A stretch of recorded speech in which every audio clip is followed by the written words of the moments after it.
جلال عزت نفس قربان کر دو، تب جا کر کبھی کوئی صدیق بنتا ہے، تب جا کر کوئی فاروق اعظم بن جاتا ہے۔ اور ہم کو بھی یہ عقیدہ بنیادی طور پر ملا ہے، ہم سب کے امام اعلیٰ حضرت فاضل بریلوی رحمۃ اللہ تعالیٰ علیہ اپنے وقت کے عظیم عالم دین، اپنے وقت کے عظیم محدث، مفکر، فقیہ، ناموس رسالت کے محافظ،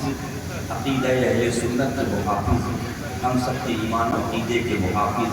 مجدد دین و ملت امام محمد رضا خان فاضل بریلوی کی جب تاریخ پڑھتے ہیں وہ کہتے ہیں سب سے اعلیٰ و اولیٰ ہمارا نبی، سب سے بالا و اعلیٰ ہمارا نبی، خلق سے اولیاء، اولیاء سے رسول ہے، رسولوں سے اعلیٰ ہمارا نبی۔ اور جب آئے نبی کی بارگاہ میں پہنچے، نسل سیدہ کی نگاہیں پڑی تو کہا تیری نسل پاک میں ہے بچہ بچہ نور کا، تیری نسل پاک میں ہے بچہ بچہ نور کا، تو ہے عین نور تیرا سب گھرانہ نور کا، تو ہے عین نور تیرا سب گھرانہ نور کا۔ وہی اعلیٰ حضرت جو اپنے وقت کے عظیم اتنے بڑے جب نکلتے تو آپ کے ساتھ علماء کی پوری ٹیم چلتی تھی، علماء ہی نہیں کہو مفتیوں کی، فقیہوں کی، مجدد کے ساتھ ایک ٹیم چلتی تھی۔ وہ اعلیٰ حضرت جو بہت استاد میں مکان سے نکلے ہیں اور تہاروں کے پاس پہنچے، ڈولی لگی ہوئی ہے، ڈولی لگی ہوئی ہے، امام محمد رضا خان فاضل بریلوی کو لینے کے لیے بریلی کا چوک ہے، اعلیٰ حضرت بیٹھے، لوگوں کا مجمع لگا ہوا ہے وقت کے مجدد کو دیکھنے کے لیے، لیکن کہتے ہیں جب عزت نفس قربان کرو تو کوئی اعلیٰ حضرت بن جاتا ہے، کوئی مفتی اعظم بن جاتا ہے۔ بیٹھے اس پالکی پر، جیسی پالکی پر بیٹھ کے چند قدم چلے نا، آپ فرماتے ہیں پالکی روکو، پالکی روکو، مجھے پورے جانا کی خوشبو آ رہا ہے۔ پالکی روکی، باہر نکلے اور عرض کرتے ہیں ہاتھ جوڑ کے تم تہاروں سے پوچھتا ہوں بتاؤ تمہیں نسل مصطفیٰ کا کون ہے؟ تمہیں بتاؤ تمہارے کون ہے جس کے رگوں میں علی کا خون دوڑتا ہے؟ کون ہے جو سیدہ پاک کا شہزادہ ہے؟ چاروں خاموش ہیں، کوئی نہیں بول رہا۔ میرے اعلیٰ حضرت فرماتے ہیں واسطہ ہے اس مصطفیٰ کا جس کا کلمہ پڑھتا ہوں، واسطہ ہے اس علی کا جس کے شہزادے ہو، مجھے بتاؤ تم میں اولاد علی کون ہے؟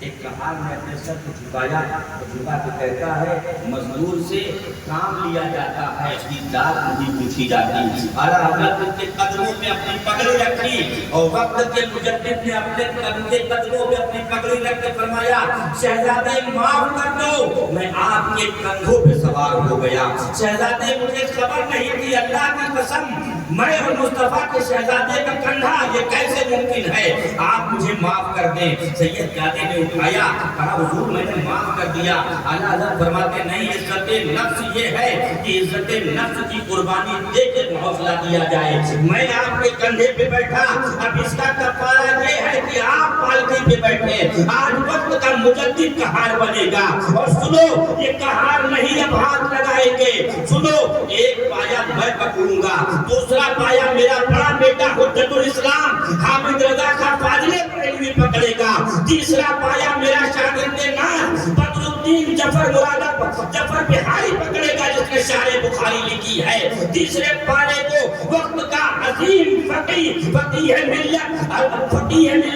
بہار شریعت کے مصنف وہ پکڑے گے، تینوں پہنچے۔ جب اعلیٰ حضرت نے انہیں بٹھایا اور بٹھانے کے بعد جب پالکی اٹھائی نا تو آج اس شان سے آل رسول کو اٹھایا ہے کہ ایک جانب وقت کا مجدد ہے، ایک جانب وقت کا حجت الاسلام ہے، ایک جانب شارح بخاری ہے، ایک جانب بہار شریعت کے مصنف بدر الطریقہ ہے، اور اس شان سے لے کر چلے ہیں اور زمانے والوں کو بتا رہے ہیں کہ نسل مصطفیٰ اس کا احترام یہ ہے کہ وہ عالم ہونا شرط نہیں ہے، ان کا فاضل ہونا شرط نہیں ہے، ان کا فقیہ ہونا شرط نہیں ہے، ان کی رگوں میں وہ قطرہ خون مصطفیٰ یہی ان کی عظمت کی نشان ہے، بس اسی بنیاد پر ان کا احترام۔ یہ ہمیں درس دیا گیا ہے، اور یہ محبت ہمیں سکھلائی گئی ہے، اس محبت سے ہم ہٹ نہیں سکتے ہیں، اس سے ہم منہ نہیں موڑ سکتے ہیں۔ زمانہ کچھ بھی کہے کہنے دو، دیوانے اپنا کام کرتے جائیں گے، جسے برا لگے سو اسے بری لگنے دو، ہمیں کوئی پرواہ نہیں ہے، صبح اپنا اپنا، جام اپنا اپنا، میخارو کیے جاؤ کام اپنا اپنا۔ اگر ہم نے شرعی حدود کو توڑا ہے تو آپ ہماری گرفت ضرور کرو، لیکن شریعت کے دائرے میں رہ کر کوئی نبی کے گھر والوں سے محبت سے ہمیں نہیں روک سکتا،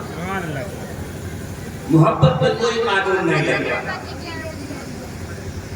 کہتے ہیں جنگ محبت میں سب کچھ جائز ہے، مگر شرط ہے محبت جائز کام کے لیے۔ یہ نبی کے گھر کا فیضان جو ہے نا بڑا عظیم ہے۔ امام حسین رضی اللہ تعالیٰ عنہ سید الشہداء، اور آپ کا مقام مرتبہ یہ ہے کہ ایک موقع پر حضرت عبداللہ ابن عمر خانہ کعبہ کے سائے میں بیٹھے ہوئے اور سامنے سے حضرت امام حسین آئے۔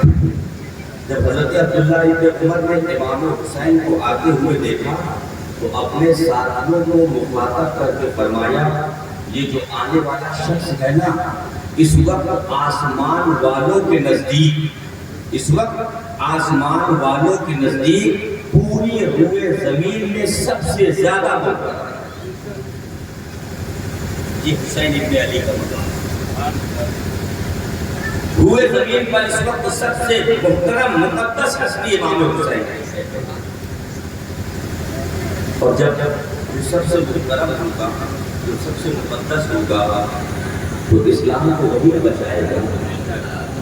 وہی نہ اسلام کی حفاظت کے لیے جائے گا،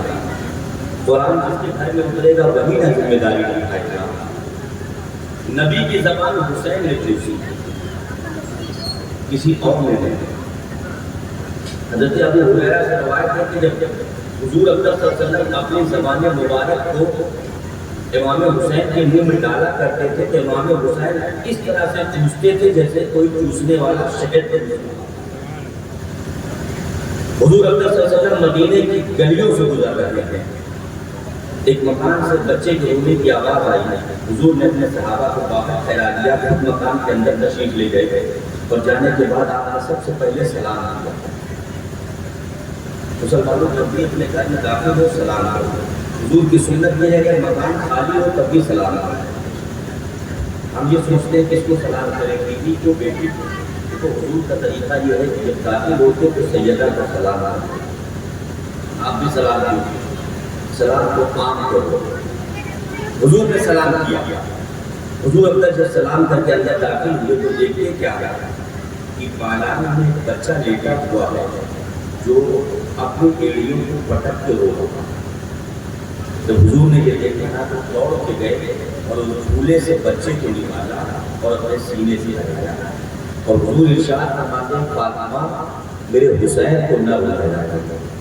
فاطمہ میرے حسین کو نہ رلایا کرو، اس لیے کہ جب حسین روتے ہیں تو میرے دل کو تکلیف پہنچتی ہے، اور جب میرے دل کو تکلیف پہنچتی ہے تو عرش کے کنگورے گر جایا کرتے ہیں، اس لیے میرے حسین کو نہ رلایا کرو۔ سیدہ فاطمہ ایک عورت تھی، امام حسین کو نبی نے اپنی گود میں اٹھایا اور اپنی زبان مبارک امام حسین کے منہ میں ڈال دی۔ حسین اعظم نبی کی زبان چوس رہے ہیں، آپ بچوں کے باپ ہیں، معلوم ہے کہ بچوں کی فطرت یہ ہوتی ہے کہ اگر سگی ماں بچے کو دودھ پلا رہی ہو اور ماں کے استان سے دودھ نکلنا بند ہو جائے تو سگی ماں ہی کیوں نہ ہو بچہ منہ ہٹا کر رونے لگتا ہے۔ سیدہ نے جب دیکھا کہ حسین ابن علی خاموش ہیں، بابا کی گود میں ہیں، تو جلدی جلدی جو گھر کا کام تھا وہ نپٹانے لگی۔ کام سیدہ کر رہی ہے، زبان حسین چوس رہے ہیں۔ ارے میرے آقا امام حسین نبی کی زبان سے آپ کو ایسی کون سی غذا مل رہی تھی کہ نبی کی زبان چوس رہے تھے اور آپ خاموش تھے؟ محدثین فرماتے ہیں سنو، نبی کی زبان وہ زبان ہے جس سے قرآن نکلتا ہے، نبی کی زبان وہ زبان ہے جس سے حدیث نکلتی ہے، نبی کی زبان وہ زبان ہے جس سے نظام اسلام نکلتا ہے، نبی کی زبان وہ زبان ہے جس سے حدیث قدسی نکلتی ہے۔ تو بظاہر حسین نبی کی زبان کو چوس رہے تھے، بباطن حسین نبی کے نظام کو چوس رہے تھے، بباطن حسین قرآن کے احکام کو سینے میں محفوظ کر رہے تھے، نظام اسلام کو محفوظ کر رہے تھے۔ یہی وجہ تھی کہ کربلا میں شہادت کے لیے حسین ابن علی کا انتخاب کیا، اور یہی سے کہتے ہیں کہ حسین ابن علی کے در سے ولایت کا دروازہ کھلا، یہی سے علم سینہ چلا۔ اے دل بگیر دامن سلطان اولیاء، اے دل بگیر دامن سلطان اولیاء، یعنی حسین ابن علی جان اولیاء۔ حسین ابن علی کی محبت کے بغیر ولایت نہیں مل سکتی، علی کے دروازے پر آئے بغیر ولایت کی خوشبو نہیں مل سکتی۔ ولایت نبی کے گھر سے بانٹی جاتی ہے، علی کے گھر سے بانٹی جاتی ہے۔ تاریخ میں ہے کہ امام حسین نے جب